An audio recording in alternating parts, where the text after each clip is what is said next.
Mulai dan keikhlasan masing-masing. Taud, basmalah, sholawat Nabi dan baca kitab suratul Fatihah bersama-sama. A'udzu billahi minasy syaithanir rajim. Bismillahirrahmanirrahim. Allahumma shalli ala sayyidina Muhammad wa ala ali sayyidina Muhammad. Bismillahirrahmanirrahim. Alhamdulillahi rabbil alamin.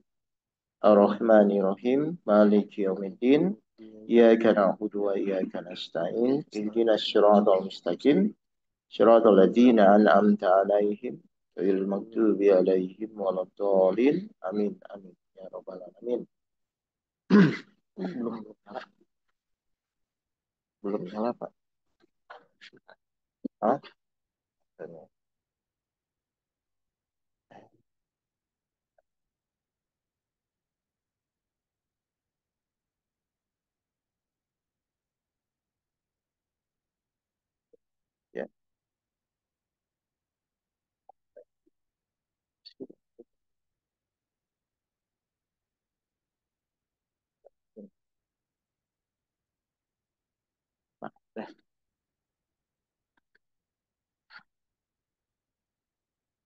Ya,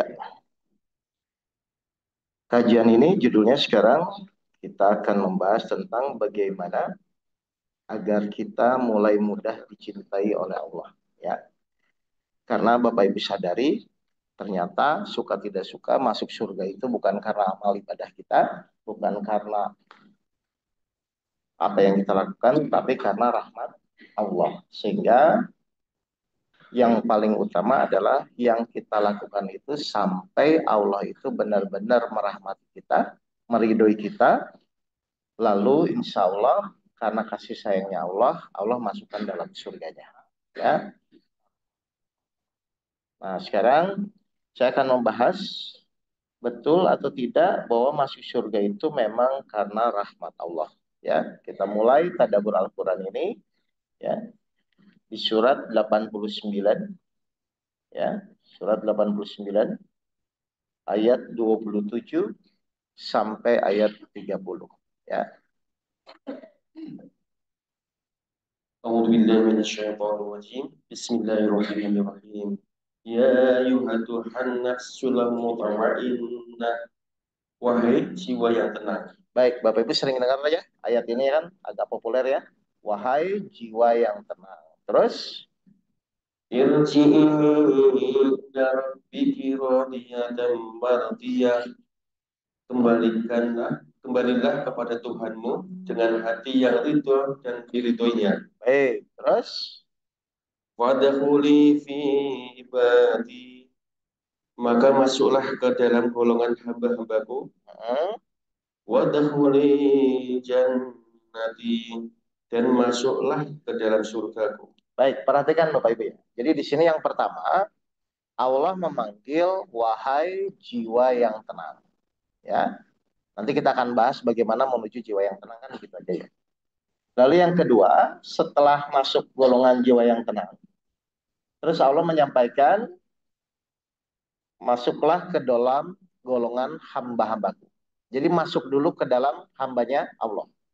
Jiwa yang tenang, masuk dulu ke dalam golongan hambanya Allah. Setelah masuk golongan hambanya Allah, barulah masuklah ke dalam surganya Allah. Jadi di sini ada proses apa Pak, Bu? Dalam masuk hamba, dalam masuk surganya Allah, masuk dulu golongan hamba-hambanya Allah. Ya, berarti kalau begitu otomatis golongan hamba Allah itu pasti orang-orang yang dicintai oleh Allah. Ya, jelas ya Bapak Ibu ya. Makanya pentingnya kita di dalam menjalani proses kehidupan itu mendapatkan cintanya Allah.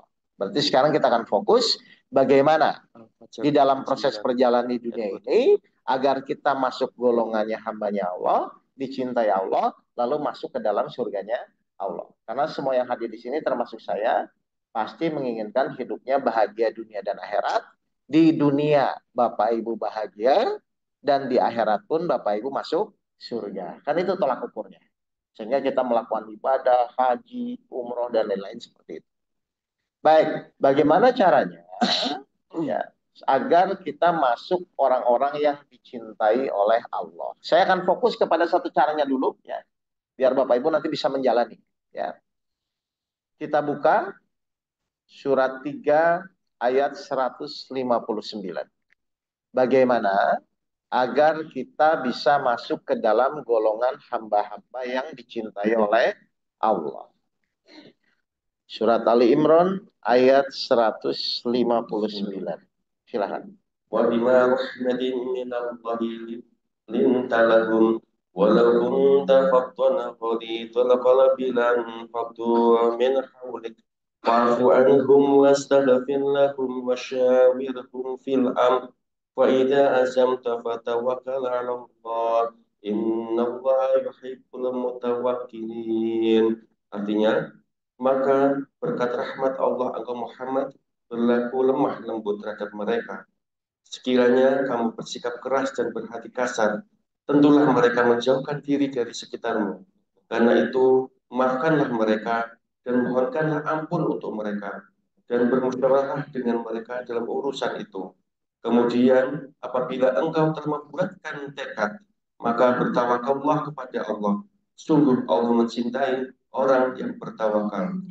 Baik, yang akan saya fokuskan adalah apa Bu? Innallaha yuhibbul mutawakkilin. Sungguh Allah mencintai orang-orang yang bertawakal kepadanya. Ini apa Bapak Ibu ya? Tapi kalau Bapak Ibu lihat di kalimat awal, maka berkat rahmat Allah, engkau Muhammad berlaku lemah lembut terhadap mereka. Berarti terhadap kaumnya ya Bapak Ibu ya. Terus intinya sekiranya kamu bersikap kasar atau misalnya kita tidak sesuai akhlak kita, maka tentulah mereka akan menjauh. Makanya dakwah itu kan bisa dengan lemah lembut gitu kan, dengan akhlak yang baik kan gitu aja sebenarnya. Terus lalu maafkanlah mereka dan mohon ampunlah, lalu bermusyawarah atau bertabayun di dalam menjalani suatu perkara atau permasalahan. Ya.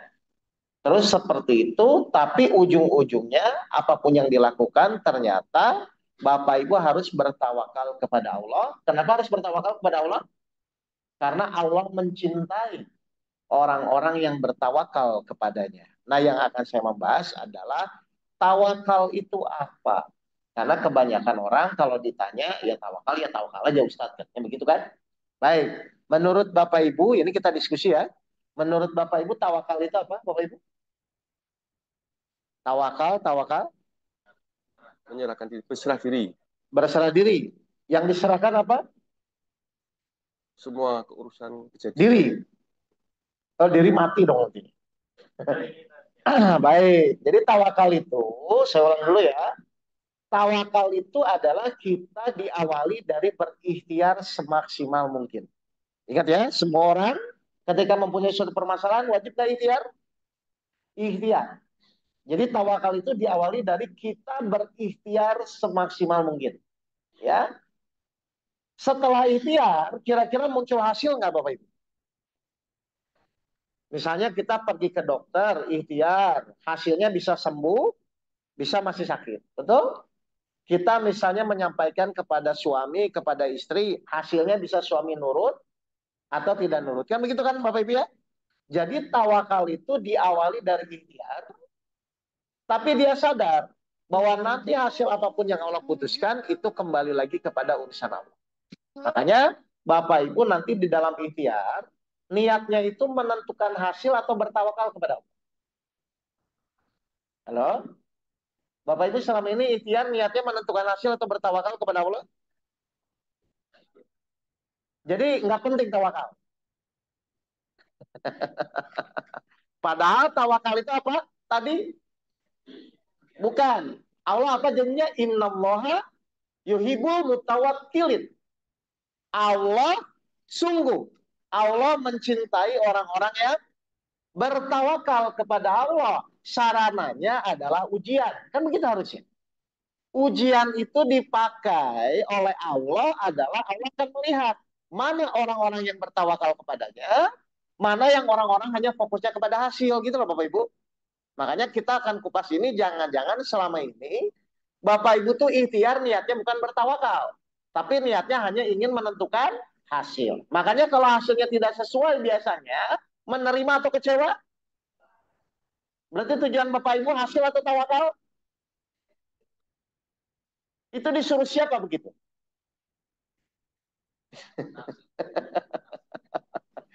Jelas ya nih Bapak Ibu. Baik, kita buktikan ya. Tawakal itu diawali dari perencanaan, strategi, ikhtiar itu wajib. Karena memang tugas kita sebagai manusia adalah hanya berikhtiar semaksimal mungkin. Tapi hasil apapun nanti yang Allah putuskan, itu kembali kepada urusan Allah. Surat 12, ini referensi ayat penguat saja ya. Surat 12, ayat 67. Cerita Nabi Yakub terhadap 12 anaknya waktu itu, 11 yang kakak-kakaknya itu bagaimana? Wa qala ya baniya la tadkhulu min babin wahidin min abwabin mutafarriqah wa ma ughni ankum min Allahi min syai' innal hukmu illa lillah alaihi tawakkaltu wa alaihi falyatawakkalul mutawakkilun. Perhatikan, ini cerita ketika kakak-kakaknya Nabi Yusuf mau membawa Bunyamin untuk dibawa ke Mesir karena waktu itu Nabi Yusuf sebagai pejabat di Mesir sudah jadi pejabat tapi dia tidak tahu. Kata Nabi Yusuf, kalau kamu ingin gandum lagi, nanti kamu bawa namanya Bunyamin. Nah, kakak-kakaknya curhat, Dita Abah, ini kalau ingin dikasih gandum lagi, pembesar Mesir itu ngomong harus bawa Bunyamin. Kan begitu waktu itu ceritanya. Terus Nabi Yakub udah nggak enak feelingnya. Kemarin Nabi Yusuf aja dibawa hilang. Sekarang Bunyamin mau dibawa, takutnya hilang lagi. Silakan coba. Artinya, dan dia Yakub berkata, wahai anak-anakku, janganlah kamu masuk dari satu pintu gerbang, dan masuklah dari pintu-pintu gerbang yang berbeda. Namun demikian aku tidak dapat mempertahankan kamu sedikit pun dari takdir Allah. Keputusan itu hanyalah bagi Allah. Kepadanya aku bertawakal, dan kepadanya pula bertawakallah orang-orang yang bertawakal. Jadi waktu kakak-kakaknya mohon ke Nabi Yakub, Abah ini saya harus bawa Bunyamin, maka Nabi Yakub galau juga, akhirnya bilang ya udah kita buat rencana saja. Apa rencananya? Kamu nanti masuk dari beberapa pintu, begitu ya, kata Nabi Yakub. Jangan masuk dari satu pintu. Kalau satu pintu nanti ketangkap semua gitu loh. Takutnya kan begitu ya. Nanti kalau masuk dari beberapa pintu dengan strategi, tapi di sini ada kata kunci apa? Coba, wahai anak-anakku, janganlah kamu masuk dari satu pintu gerbang dan masuklah dari pintu gerbang yang berbeda. Perhatikan, rencananya sudah dibuat nggak Bapak Ibu? Planningnya sudah dibuat nggak? Tapi kata Nabi Yakub apa? Namun demikian, aku tidak dapat mempertahankan kamu sedikit pun dari takdir Allah. Berarti kalau nanti gagal atau tidak berhasil, masalah nggak? Halo? Bapak Ibu, Nabi aku buat rencana. Jangan masuk dari satu pintu, tapi masuk dari pintu gerbang yang lainnya. Tapi kata Nabi aku begini, namun, ya, jika misalnya, di sini apa? Namun, apa Bapak Ibu? Demikian, aku tidak dapat mempertahankan kamu sedikit pun dari takdir Allah. Tapi kalau hasilnya nanti tidak sesuai, apa yang Nabi Yakub lakukan? Keputusannya hanyalah bagi Allah. Jadi yang memutuskan siapa? Kita punya rencana. Kita silakan berikhtiar semaksimal mungkin. Tapi keputusannya yang menentukan nanti siapa? Pertanyaan saya, berarti nanti apapun yang Allah putuskan, harusnya kita terima atau kita kecewa? Boleh nggak kecewa? Tidak boleh. Nah, iya, apa? Boleh kecewa. Jadi kecewa terhadap keputusan Allah, begitu? Halo? Hah? Kecewa kepada keputusan Allah, begitu? Ya. Lah terus kenapa kecewa? Keputusan itu hanyalah bagi Allah. Karena keputusan itu hanyalah bagi Allah, maka orang bertawakal apa? Maka aku bertawakal kepada Allah. Pasti keputusan itu yang terbaik, meskipun tidak sesuai dengan apa yang kita rencanakan. Meskipun tidak sesuai dengan apa yang kita pikirkan dan apa yang kita inginkan. Berarti orang bertawakal itu apa? Kalau kesimpulannya Bapak Ibu selama ini, orang bertawakal itu apa? Berserah diri terhadap apa? Keputusan apapun. Berarti kalau sudah diserahkan, kecewa atau tidak? Tidak. Berarti orang kecewa itu kenapa? Tidak berserah diri. Padahal tadi janji Allah kepada orang yang bertawakal apa? Mencintai orang-orang yang bertawakal, yang benar-benar menghormati keputusan Allah. Tolong dijawab dengan jujur. Selama ini kadang-kadang kita khawatir, kita kecewa. Betul Bapak Ibu nih? Orang khawatir, orang kecewa itu kenapa? Orang khawatir, orang kecewa itu apa? Karena memikirkan hasil. Coba direnungkan. Besok anak mau ujian, di pikiran Bapak Ibu apa? Lulus atau tidak? Sakit, pergi ke dokter, di pikiran Bapak Ibu apa? Sembuh atau tidak? Ternyata banyak orang menjalani ikhtiarnya, tapi tujuannya tidak bertawakal kepada Allah. Padahal Allah berjanji akan mencintai orang-orang yang bertawakal. Berarti sekarang kesimpulannya apa yang harus diperbaiki? Kita harus mengerti apa yang menjadi urusan kita dan apa yang menjadi urusan Allah. Urusan kita apa Bapak Ibu? Hanya ikhtiar semaksimal mungkin. Boleh nggak mikirin hasil? Tidak boleh. Udah serahkan pada Allah. Hanya udah pelan-pelan gesernya, belok lagi, belok lagi. Coba tadi orang bertawakal itu apa? Keputusannya terserah kepada Allah. Berarti hasil itu urusan siapa? Allah. Kalau hasil urusan Allah, perlu nggak kita pikirkan kalau itu hasil itu urusan Allah? Nggak usah. Urusan kita tuh bagaimana ikhtiar yang kita lakukan agar kita menjadi orang yang bertawakal. Harusnya sakit, pergi ke dokter. Pergi ke Singapura, ke Amerika. Boleh? Boleh. Tapi tujuannya supaya sembuh atau bertawakal kepada Allah. Lebih penting mana? Sembuh atau dicintai oleh Allah? Allah mencintai orang-orang yang bertawakal. Ngerti nggak dulu ini Bapak Ibu? Jadi urusan kita apa? Hanya ikhtiar semaksimal mungkin. Urusan Allah menentukan hasil. Sekarang tolong dijawab dengan kesadaran ya, dengan kesadaran ya. Berarti kita ikhtiar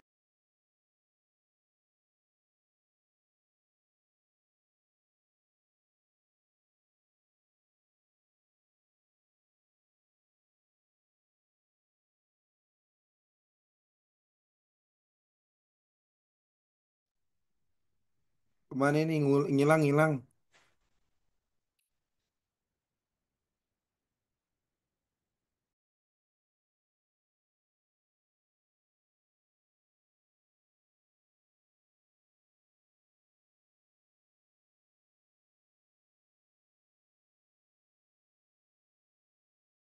nanti dulu, jangan ngomong setan dulu.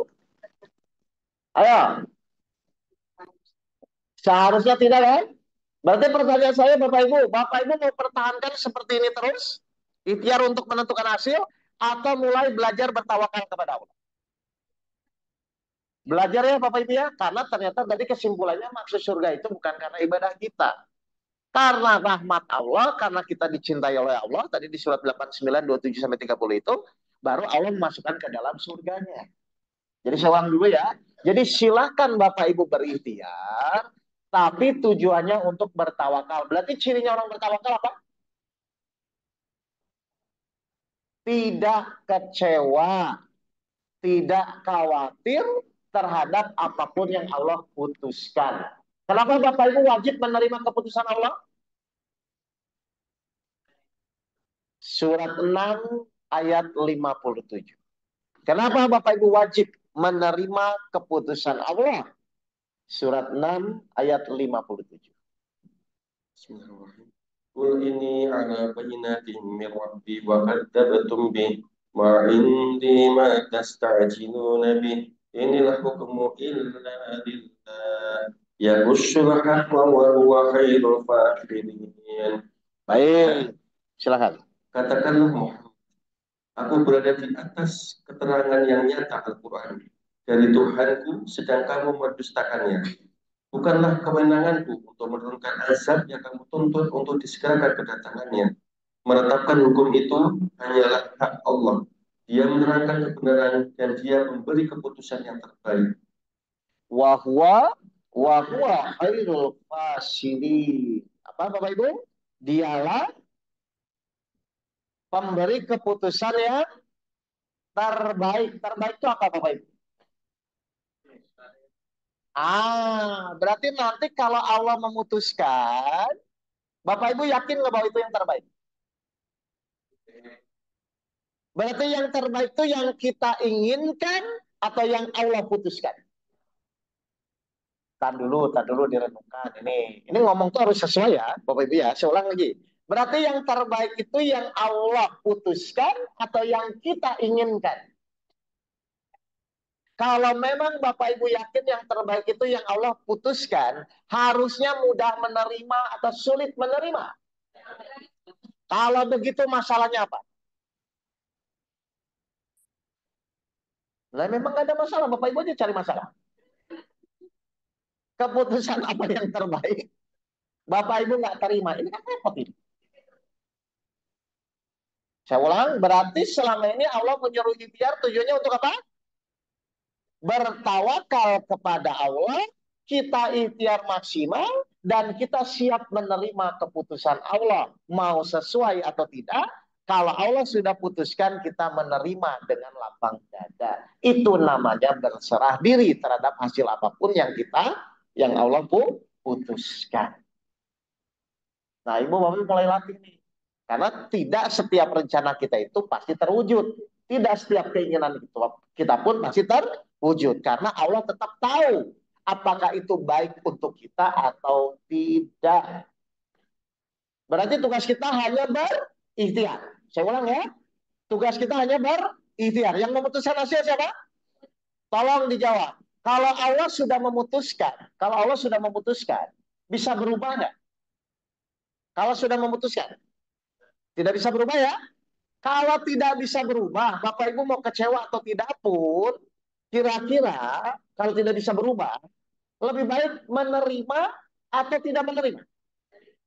Kenapa lebih baik menerima? Karena tidak bisa dirubah. Jadi kecewa itu ada manfaatnya nggak? Lalu terus kenapa dilakukan selama ini? Halo? Kecewa itu manusiawi atau tidak sadar?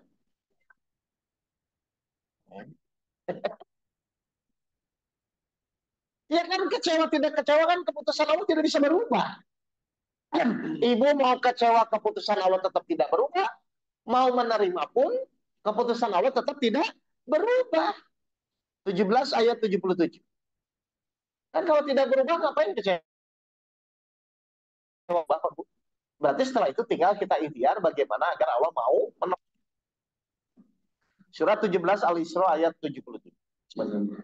Sunatan min qad arsalna qablaka min rusulina wa la tajidu li sunnatina tahwila. Oke, sunatin ya. Yang demikian itu merupakan ketetapan bagi para rasul kami yang kami utus sebelum engkau, dan tidak akan engkau dapati perubahan atas ketetapan kami. Tidak akan engkau dapati perubahan atas ketetapan Allah seperti matahari terbit dari timur ke barat. Bapak Ibu mau nangis merong-raung pun selatan ke utara itu akan berubah. Karena itu sudah hukum sunnatullah. Seperti misalnya api itu wajar nggak panas?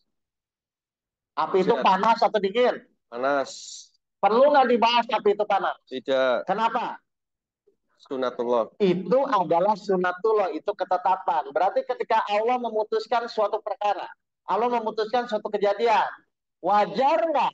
Itu tidak akan bisa dirubah. Wajar. Karena sudah ketetapan. Kalau sudah ketetapan, nggak usah dirembuk lagi. Tinggal Bapak Ibu mau menerima atau tidak. Menerima tidak menerima pun kalau sudah diputuskan, tidak akan berubah. Ibu pernah menyesal lahir jadi perempuan? Kenapa? Ketetapan Allah. Nah itu tahu. Berarti ketika nanti Bapak Ibu ikhtiar, terus Allah sudah putuskan, berarti tugas kita tuh menentukan hasil atau menerima hasil? Menerima hasil. Menerima hasil. Jadi orang tawakal itu sadar betul bahwa kita memang hanya sebatas ikhtiar, hasil apapun kembali kepada Allah. Berarti Bapak Ibu tugasnya adalah menerima dengan ikhlas bahwa ini adalah keputusan yang terbaik. Meskipun tidak sesuai dengan apa yang kita inginkan. Contoh sekarang ini paling gampang. Misalnya dalam rumah tangga ya, ibu tuh kesal sama suami. Nah, ketika ibu kesal sama suami, tugas ibu tuh hanya menyampaikan ke suami itu, atau supaya suami berubah. Menyampaikan. Soleha sekali ibu. Oke, soleha. Misalnya ibu kesal kepada suami, menurut tawakal ya, ini kita bicara menurut tawakal ya. Tugas ibu itu kalau bertawakal hanya menyampaikan, atau supaya suami berubah. Menyampaikan. Kenapa hanya menyampaikan? Karena yang merubah Allah. Karena urusan hasil itu serahkan kepada Allah. Berarti tugas kita menyampaikan atau merubah? Menyampaikan. Baik, ibu sudah menyampaikan. Terus suami nggak berubah, ibu kesel nggak? Kan katanya hanya menyampaikan, gimana ini?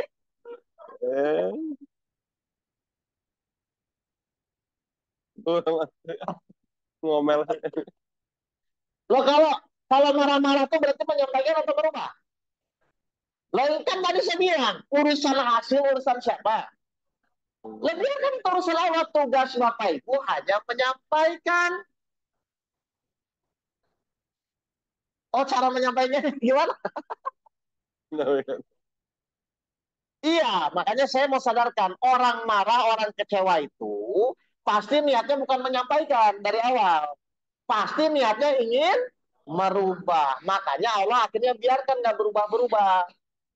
Karena Allah hanya mencintai orang-orang bertawakal, bukan yang ingin merubah. Jadi selama ini Bapak Ibu tuh ingin merubah atau ingin menyampaikan?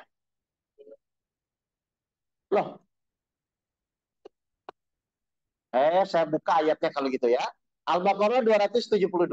Wah, Bapak Ibu harus paham dulu ini aturannya. Loh, tugas kita tuh cuma menyampaikan ya, Bapak Ibu bukan merubah ya. Surat Al-Baqarah 272. Apa kata Allah? Bismillahirrahmanirrahim. Laisa 'alaika hudahum walakinna Allaha yahdi man yasha. Wa ma tunfiqu min khairin fali anfusikum wa ma tunfiquna illa ibtigha'a wajhillah wa ma tunfiqu min khairin yuwaffa ilaykum wa antum la tudlamun. Artinya, Perhatikan Bapak Ibu biar sadar yang ingin merubah, dengar ini. bukanlah kewajibanmu Muhammad menjadikan mereka mendapat petunjuk.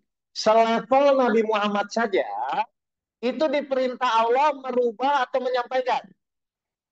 Diulang Mas Arya. Apa? Coba diulang. Bukanlah kewajibanmu Muhammad menjadikan mereka mendapat petunjuk. Para nabi, para rasul pun kewajibannya hanya menyampaikan Bapak Ibu. Ada yang ikut, ada yang tidak. Ada yang kafir, ada yang beriman. Itu terserah kepada Allah. Jadi tidak ada kewajiban para rasul itu untuk merubah orang, tidak ada. Tapi kewajiban dia hanya menyampaikan. Kalau para rasul, para nabi aja hanya menyampaikan. Terus ibu bapak ingin merubah tuh mau jadi nabi baru begitu.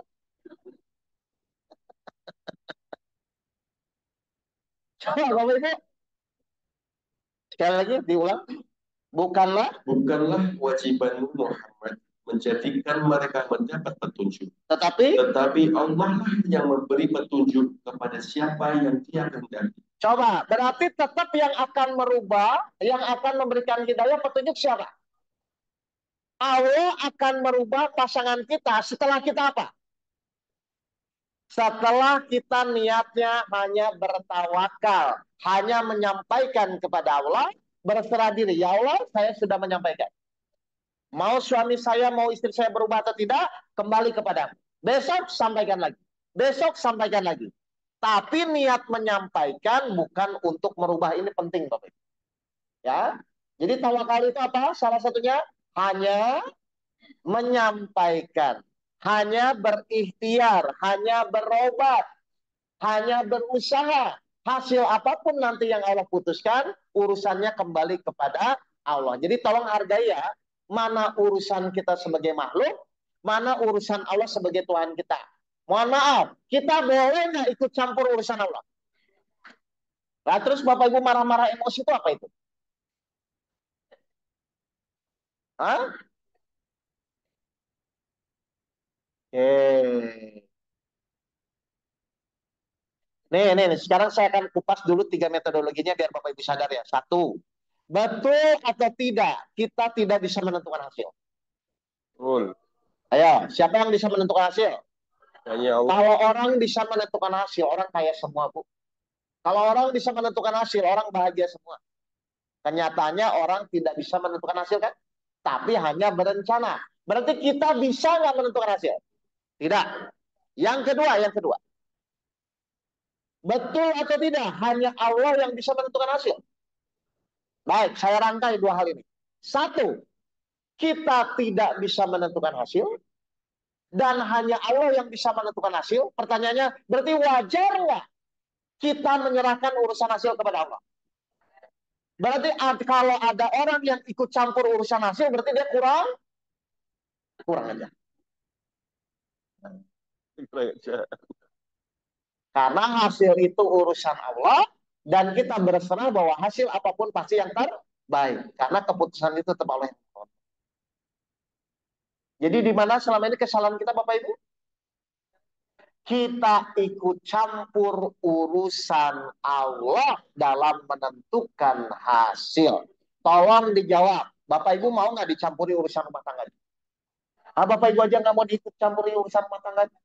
Berarti selama ini Bapak Ibu ngapain? Ikut campur urusan Allah. Tapi kan Ustadz kurang aja. Nah, tugas kita itu adalah menerima hasil, bukan ikut-ikutan menentukan.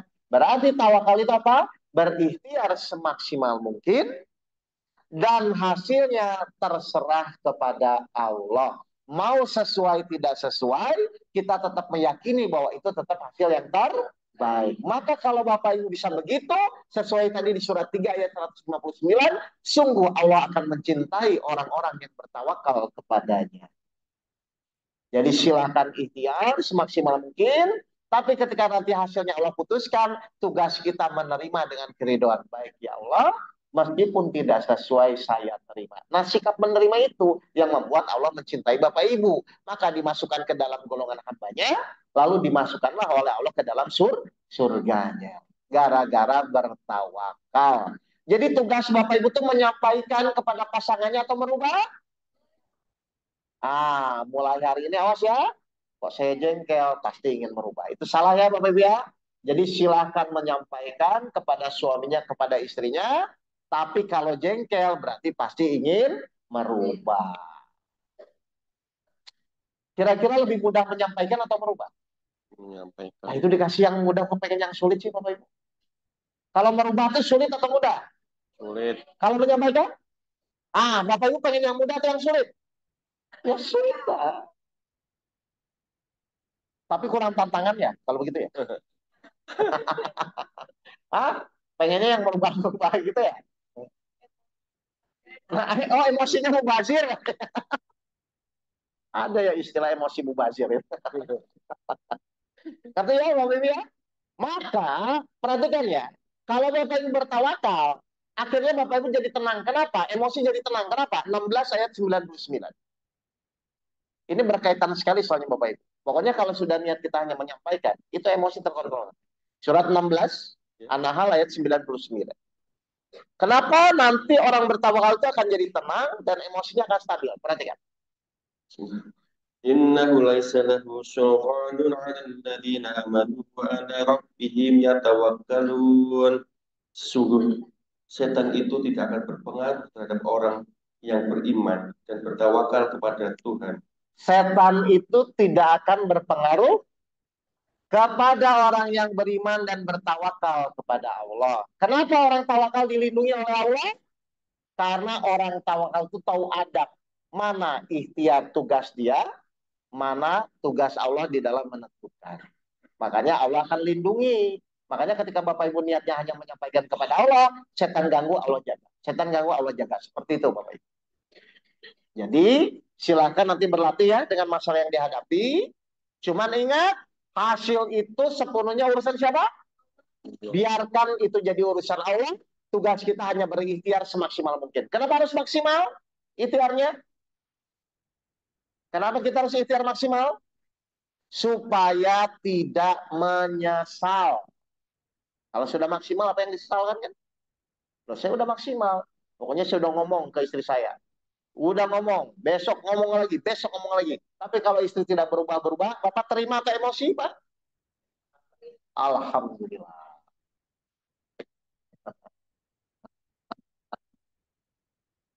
Maka Bapak akan dicintai oleh Allah. Sama ibu-ibunya juga. Ngomong, tapi tanpa beban. Kenapa? Karena niat ibu hanya menyampaikan perintah Allah. Selama Bapak Ibu ngomong hanya menyampaikan, berarti mendapatkan pahala menyampaikan. Semakin tidak berubah, pahalanya terus mengalir kepada Bapak Ibu. Karena Bapak Ibu terus menyampaikan. Kalau berubah, nanti Ibu menyampaikan ke siapa? Ya. Semakin pasangannya tidak berubah, Bapak Ibu semakin bisa menyampaikan terus-menerus. Akhirnya pahala menyampaikan sampai nanti Bapak Ibu meninggal. Jadi berbahagialah kalau suami istrinya belum berubah. Karena di situ pahala menyampaikan Bapak Ibu bisa terus-menerus. Ya. Nah, saling menyampaikan.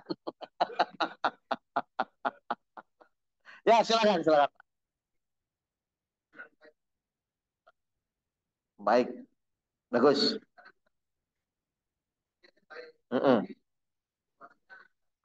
Bagus. Saya mau tanya dulu, perbedaan menyampaikan dan merubah, itu dari omongannya atau dari hatinya? Akan beda, Pak. Misalnya saya gini ya, saya ngomong ke istri saya, Mah, tolong, kalau bangun itu misalnya bangun jam 4 subuh, misalnya begitu ya ke istri saya. Terus istri saya belum bangun, Pak. Saya jengkel atau tidak, Pak? Saya ulang lagi. Kalau saya niatnya hanya menyampaikan, Mah, hah? Nggak jengkel dong, kan niat saya cuma menyampaikan. Bangunin lagi. Jangan biarin, kan istiqomah. Kan tadi tetap harus ikhtiar maksimal kan, Pak? Jadi perbedaan menyampaikan dan merubah, itu di omongannya atau di hatinya? Hatinya, Pak. Kalau jengkel, pasti ingin merubah.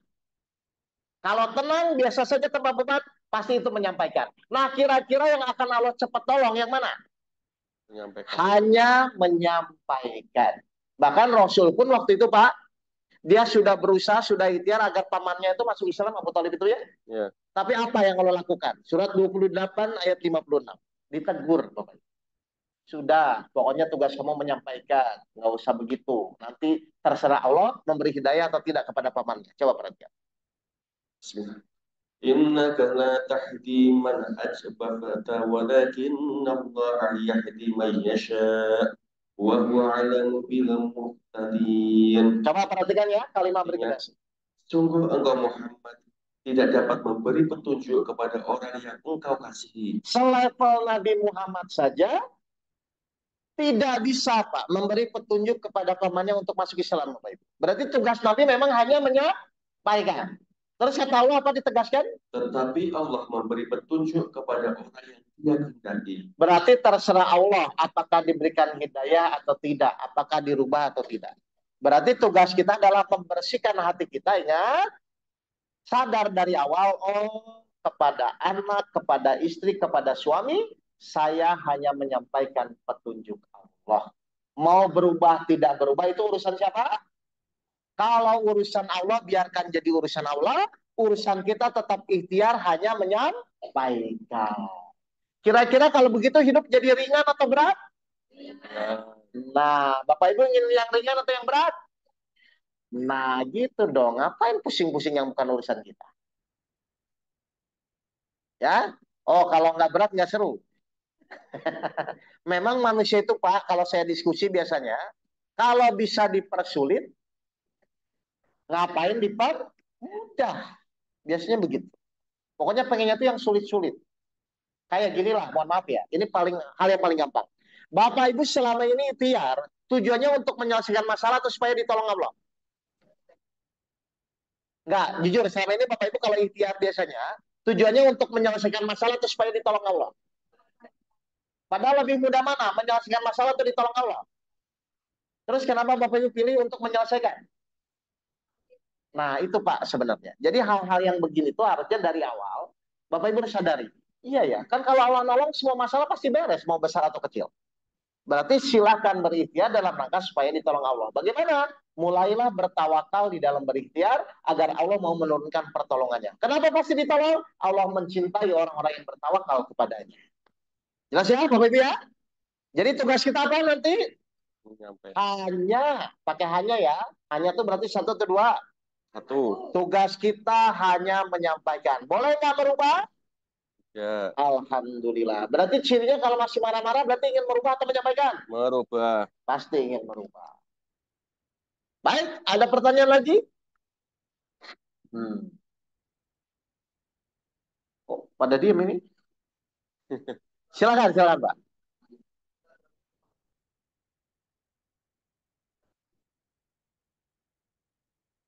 Baik, pokoknya niat Bapak, ya Allah, ini saya mau menyampaikan kebaikan kepada istri saya. Mah, tolong ya, jangan sering gosip sama tetangga, malu. Misalnya gitu ya Pak ya. Si istrinya, enak aja. Kan itu biasa saja. Nah, Bapak emosi atau enggak? Biasa aja harusnya. Enggak, kalau niatnya hanya menyampaikan. Biasa saja. Setelah diterima, Bapak mohon ya Allah, tolong bolak-balikan istri saya. Besok sampaikan lagi. Sampai apa nanti? Sampai Allah merubah istrinya, Pak. Insya Allah pasti berubah. Akhlaknya ya, istrinya tetap itu. Akhlaknya. Ya, jelas ya Bapak Ibu ya. Jadi intinya, coba perhatikan. Ketika sikap kita dirubah, oh saya hanya menyampaikan ke anak, ke suami, ke istri, dengan niat tulus hanya menyampaikan, kita lihat Allah akan merubah atau tidak. Pengalaman jamaah saya selama ini ternyata berubah Pak, otomatis Pak. Ya, jadi cuman merubah apa sebenarnya? Hatinya ya, yang tadinya ingin merubah, fokus jadi dirubah untuk hanya menyampaikan. Cuman merubah hati kok Bapak Ibu. Insya Allah, Bapak Ibu akan buktikan nanti, kalau kita memang mengikuti Al-Quran dengan benar, insya Allah masalah-masalah sulit pun akan mudah terselesaikan. Karena memang janji Allah, ketika orang mengikuti petunjuk, Allah akan buktikan. Jelas Bapak Ibu semua? Baik, kalau sudah jelas, itu dulu Bapak Ibu. Ya, jadi hari ini mulailah perbaiki, kita hanya menyampaikan ya. Contoh, ini jangan sampai salah. Misalnya ada yang nyuri di rumah. Kira-kira bagaimana nih? Kalau misalnya ada pencuri, tetap dilaporkan ke polisi kan? Laporkan tetap. Ya, masukkan ke kantor polisi. Tapi hati kita hanya menyampaikan dan berikhtiar saja. Urusan maling itu mau sadar atau tidak itu kembali kepada dia. Tapi tugas kita tetap secara hukum yang ada tetap dilakukan aturan. Ya, jadi bukan diam ya. Jadi bertawakal itu seperti Rasul, misalnya contohnya waktu itu ada sahabat nanya, terus misalnya pas apa kalau nggak salah tuh mau parkir unta, pemarkir sih. Unta kan tetap tidak dilepas begitu saja ya, talinya tetap diikat dulu, masalah nanti hilang kalau sudah diikat itu kembali kepada Allah. Jadi diawali dari ikhtiar maksimal dulu, bukan dibiarkan. Ya. Jelas nih Bapak Ibu semua? Jadi niat itu yang paling penting di dalam Bapak Ibu menyampaikan kepada Allah. Baik Bapak Ibu sekalian, terima kasih. Sampai ketemu lagi di kajian berikutnya. Ya.